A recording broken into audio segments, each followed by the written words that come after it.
Hello, welcome to Woodline Tracking. I hope you're doing well today. Today we're going to talk about using force. Something that a lot of people find confusing and can be confusing, especially if you don't know the law, your state laws, and you don't know when you should use force. You can really get into trouble because it's up to you to know when to use the proper force and then be able to describe to law enforcement why you use the force that you use. We'll do a video coming up about the ladder of force, of how when they go up the force, whoever's the bad guy is harming you, how he goes up the ladder, you can go up with him. We'll do a video on that later on. It's all in our handbook or our addendums. But today we're going to go into about these things to think about when you're using force. It can be any type of force, from pepper spray to deadly force. Being able to explain why you used it, and so you look professional and you act professional because you had no other choice. So we're going to break it down here. Some basic things that was taught to me in security of things to think of when using force.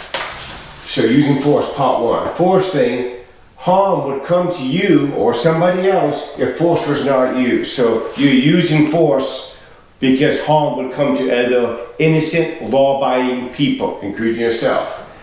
The actions taken were necessary. You had to do these actions, otherwise harm would come to you or somebody else. That was the innocent party. The actions taken were reasonable. That means the actions that you took were something that a reasonable, law-abiding person would do. Alright, so that's important. Next, the actions taken conform to your training, or if you're doing security, your policy that you're working for. This is a big one, that if you have good training, proper training, you can go back to that training and say, I did this because I was trained this way, and here are my certifications. Problem is, most people do not seek out training. They think they know what they're talking about. And how would you know how to do anything if you didn't take training classes how to do it? So how would you know how to use proper training, or look back and say, the reason I did force for this is because of my training of this? Let me give you an example. You being choked out. A lot of places, being choked can go to deadly force, okay? But let's just say you're not going to use deadly force because you feel it's not that. So you take your thumbs and you put them in the guy's eyes behind you that's choking you. It gets him off of you, but you use force. Cops show up, he's saying that he's innocent. You're like, no, my training is, you can prove to him that you had this training, that is, when I'm being choked out and I didn't think my life was in danger, but I needed to get him off me, basically, so I didn't shoot him. I used my thumbs, put it in his eyes. The cop looks at his eyes, they're beaten up. Who's he going to believe? He's going to believe you because you can illustrate the training that you use, and you can see that you did it, so the probably believes that this guy's the aggressor. Simple example that you can use. So you need to get training to back up you and to tell you when to use force.